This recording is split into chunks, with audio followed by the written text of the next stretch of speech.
തമിഴ്നാട് രാഷ്ട്രീയ ചരിത്രത്തിൽ പുത്തൻ അധ്യായമെഴുതി ദളപതി വിജയ് മുഖ്യമന്ത്രിയാകും. നാളെ ചെന്നൈ ജവഹർലാൽ നെഹ്റു ഇൻഡോർ സ്റ്റേഡിയത്തിൽ സത്യപ്രതിജ്ഞാ ചടങ്ങ് നടക്കുമെന്ന് TVK വൃത്തങ്ങൾ അറിയിച്ചു. ഏറ്റവും വലിയ ഒറ്റകക്ഷി എന്ന നിലയിൽ സത്യപ്രതിജ്ഞയ്ക്ക് ക്ഷണിക്കണമെന്നാവശ്യപ്പെട്ട് ഗവർണർ രാജേന്ദ്ര R. ലേക്കർക്ക് TVK കത്ത് നൽകിയിരുന്നു. DMK നയിച്ച മതേതര പുരോഗമന മുന്നണിയിലെ കോൺഗ്രസ് ഉൾപ്പെടെയുള്ള പാർട്ടികളെ ഒപ്പം കൂട്ടി ഭരണമുറപ്പിക്കാമെന്ന കണക്കുകൂട്ടലാണ് TVK നേതൃത്വം. ഭൂരിപക്ഷം ഉറപ്പിക്കാൻ 12 സീറ്റുകളാണ് ഇനി വേണ്ടത്.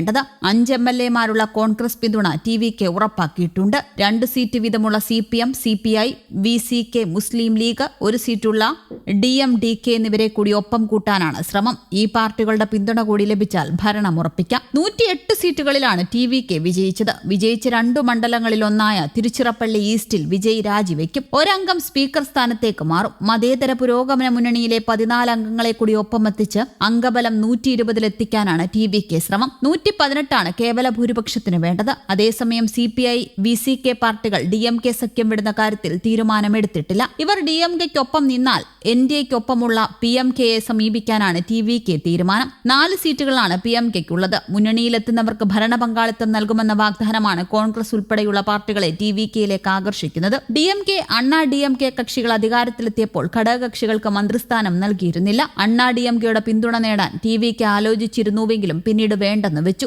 അധികാരമാണ് നിലനിൽപ്പിന്റെ അടിസ്ഥാനമെന്ന് വിശ്വസിക്കുന്ന പുതിയ ദ്രാവിഡ വിശ്വാസങ്ങൾക്ക് നേരെയാണ് വിജയ് ഈ തെരഞ്ഞെടുപ്പിലൂടെ വിരൽ ചൂണ്ടിയത്. MGRും ഇത്തരത്തിലൊരു സാഹചര്യത്തിലാണ് ചുവടുറപ്പിച്ചത്. അധികാരത്തിന്റെ ഭീകരത തലപൊക്കിയപ്പോഴാണ് അദ്ദേഹത്തിന് കരുണാനിധിയുടെ നേതൃത്വത്തിലുള്ള DMKയിൽ നിന്ന് പുറത്തു പോകേണ്ടി വന്നത്. ധർമ്മത്തിനൊപ്പം സഞ്ചരിച്ച അദ്ദേഹം പുതിയൊരു പാർട്ടിക്ക് ഇറങ്ങിപ്പുറപ്പെട്ടത് തന്നെ നിലവിലുള്ള വ്യവസ്ഥിതികളോട് സന്ധി ചെയ്യാൻ വയ്യാതെയാണ്. സാധാരണക്കാർക്കൊപ്പം നിൽക്കാൻ ആഗ്രഹിച്ച സാമൂഹിക പ്രവർത്തകൻ കൂടിയായിരുന്നു MGR. രാഷ്ട്രീയത്തിലെത്തുന്നതിന് മുൻപ് തന്നെ വിജയ് സാധാരണക്കാർക്ക് വേണ്ടി ക്ഷേമപ്രവർത്തനങ്ങൾ തുടങ്ങിയതിന്റെ പിന്നിലും MGRന്റെ സ്വാധീനം ഉണ്ടായിരിക്കണം. സിനിമയിൽ MGR നിലനിർത്തിയിരുന്ന ചില നന്മകൾ പിന്തുടരുന്നതിലും ഏറെ ശ്രദ്ധിച്ചു. സിനിമയും നാടകവുമായിരുന്നല്ലോ ദ്രാവിഡ കക്ഷികളുടെ വളർച്ചയ്ക്ക് സഹായകമായത്. സിനിമയും രാഷ്ട്രീയവും തമ്മിലുള്ള പൊക്കിൾക്കൊടി ബന്ധത്തിന് കാലങ്ങളുടെ പഴക്കമുണ്ട്. ജയലളിതയ്ക്ക് ശേഷം മങ്ങിയെന്ന് കരുതിയ ആ കാലം വിജയിലൂടെ വീണ്ടും തിരിച്ചു വരികയാണ്. വിജയുടെ പ്രകടന പത്രികയിൽ സ്ത്രീകൾക്കും കുട്ടികൾക്കും വേണ്ടിയാണ് കൂടുതൽ ആനുകൂല്യങ്ങളും. ഇന്നത്തെ സമൂഹത്തിൽ ഏറ്റവും കൂടുതൽ അവശത അനുഭവിക്കുന്ന വിഭാഗം സ്ത്രീകളാണെന്ന് അദ്ദേഹം തിരിച്ചറിഞ്ഞു. വിദ്യാഭ്യാസത്തിന്റെ അഭാവം തമിഴ് ജനതയുടെ വഴികളിൽ കിടങ്ങുകൾ തീർക്കുന്നു.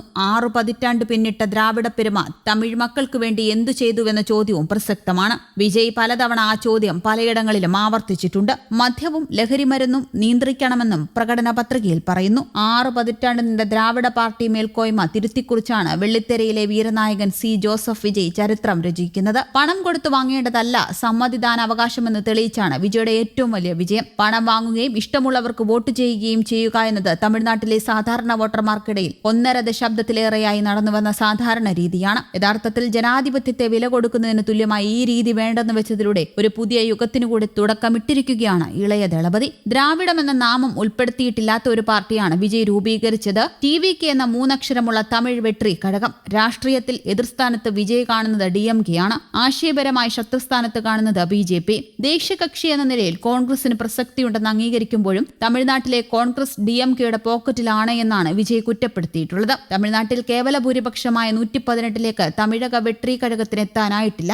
എന്നാൽ ആദ്യ തെരഞ്ഞെടുപ്പിനെ നേരിട്ട് 2 വർഷം മുമ്പ് മാത്രം രൂപീകരിക്കപ്പെട്ട രാഷ്ട്രീയ കക്ഷിയായ TVK 107 സീറ്റോടെ ഏറ്റവും വലിയ ഒറ്റക്കക്ഷിയായി മാറിയിരിക്കുകയാണ്. 5 സീറ്റുള്ള കോൺഗ്രസിന്റെയും ചെറുകക്ഷികളുടെയും പിന്തുണയോടെ മന്ത്രിസഭ ഉണ്ടാക്കാനാണ് TVKയുടെ ശ്രമം. TVK ഇത്രയും വലിയ നേട്ടം തമിഴ്നാട്ടിൽ ഉണ്ടാക്കുമെന്ന് ആരും പ്രവചിച്ചിരുന്നില്ല. ദ്രാവിഡ കക്ഷികൾ പ്രത്യേകിച്ച് ഭരണത്തിലിരുന്ന സ്റ്റാലിന്റെ നേതൃത്വത്തിലുള്ള DMK വിജയ് വില കുറിച്ചാണ് കണ്ടത്. ദേശീയ കക്ഷികളോട് അത് BJP ആയാലും കോൺഗ്രസ് ആയാലും കാര്യമായ അടുപ്പം സൃഷ്ടിക്കാൻ തമിഴ് ജനത ഒരിക്കലും തയ്യാറായിട്ടുമില്ല. News desk, Kerala Kaumudi.